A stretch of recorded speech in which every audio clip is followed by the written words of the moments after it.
today, as promised, I'm going to talk about what is my financial status as at 31st December 2020, aka last year, and what are my financial goals for this year. I deliberately set up my camera over here. I don't know how many of you are actually my OG subscribers since the beginning, but I actually made a video about my financial net worth back in July, and at that point of time I believe I was somewhere around like 50k plus net worth at 25 years old. So this year I'm 26. Hello. And a lot has changed since last year. Last year I was still employed making the videos saying about how I want to reach 100k worth this term, and right now I actually left my job. I have zero income at the moment and I'm planning to go back for a second degree. But first, let me just talk about my financial status as at 31st December 2020. So just note that whatever I said in this video for the numbers, they are all in Singapore dollars, and for the conversion rate for Singapore is to USD. I will just show it over here in case you want to know how much I am talking about in USD. Assets as at 31st December 2020 in my Central Provident Fund, which is CPF, is something like Roth IRA in the US.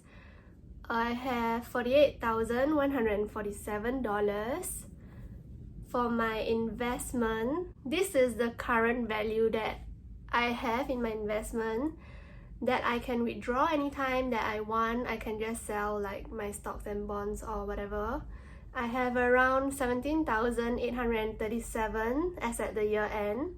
Cash at bank, I have $25,286. So in total, I have 47,147 that is non-current asset. I cannot touch or withdraw it anytime I want. And I have $43,126 for my current assets, aka malleable cash. Total assets, I have 91,273 Sing dollars.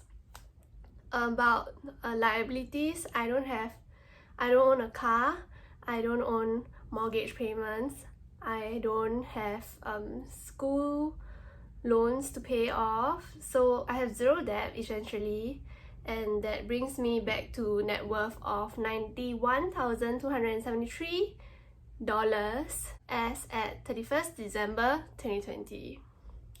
What is my financial goal for 2021? I actually mentioned this in my previous video. The first video that I made about 50k net worth at 25, it is to reach 100k net worth in my term 2021. And I don't know how many of you are familiar with financial term or fiscal year.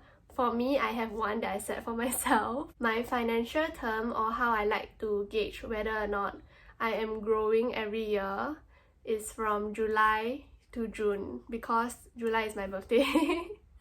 If this is all too complicated for you, let me just put it in layman term. I hope, according to last year, before I was unemployed and all, I was actually hoping to hit 100k net worth by June 30th of 2021 this year. Before you think that, you already have 91,000k net worth, it's only 9k away from 100,000. Do bear in mind that I have left my job. I'm now in a better place, even though that means that I have no income at the moment. I do have a scholarship that will last me while I'm studying for my second degree. So I'm actually planning to live without touching my savings or without touching whatever I currently have, because I really want to hit 100k by my birthday. The scholarship is actually giving me $1,200 for allowance every month when I'm in the scholarship. Of course, there are criteria where I have to pass all the exams or all the assessments, and I'm assuming that I will pass all the assessments and tests, so I can get the $1,200 of allowance every month.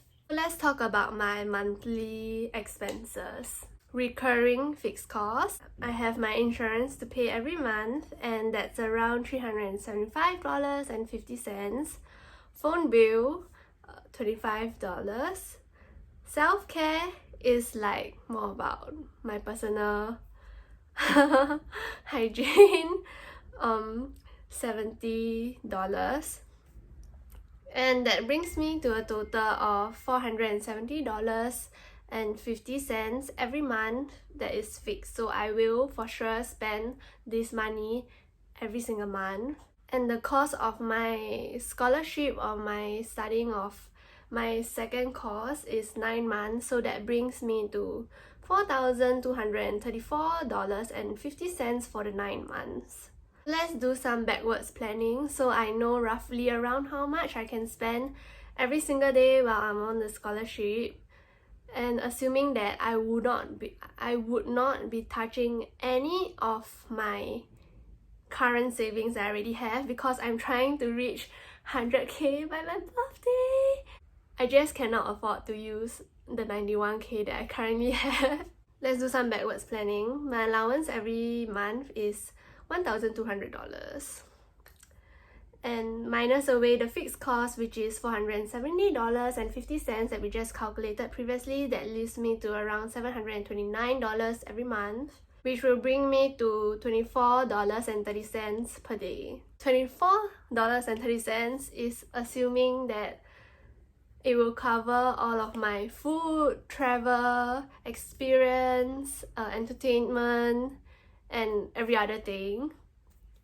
I only have $24.30 per day to spend, which is a challenge because right now I'm actually spending around $1,600 per month to $1,700 per month. Yeah, that's the range that I'm roughly spending around without having a tight budget like this. Hence, I think for the upcoming series, once my school starts, I'll be having this Frugal Living in Singapore series to try and reach my goal of hitting 100k net worth ASAP or soon. And actually, if you look at it from like a bigger point of view, if let's say I were able to leave off just the scholarship budget alone, my net worth is still not increasing at 91k. So that means that I would probably have to be a little bit more risky and do more investments, safe investments, because I'm a chicken and I don't dare to put into like those super I don't know, high risk stocks, or to find a part-time job while I'm studying. But I do have like a plan B to reach my 100k goal a little faster, even if not in my birthday, and that is to invest every month of like, let's say, out of my scholarship budget. I'm being like super ambitious right now. Let's say of the $729 left after my fixed expenses every month from my scholarship budget, I invest $100 into ETFs. Per month, that will only give me $629 left, which means that every day I will only get to spend $20.98.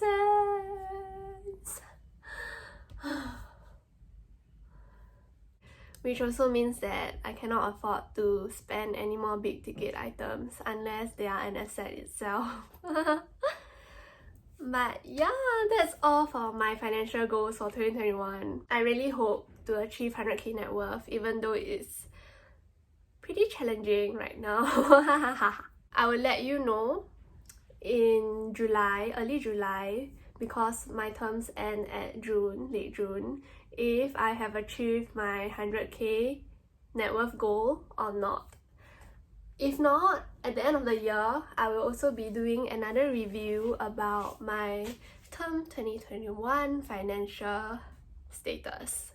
The last time I posted one of my financial video was in July, and at that point of time, nobody actually watched it. But now that I look at it, it has like 200 plus views.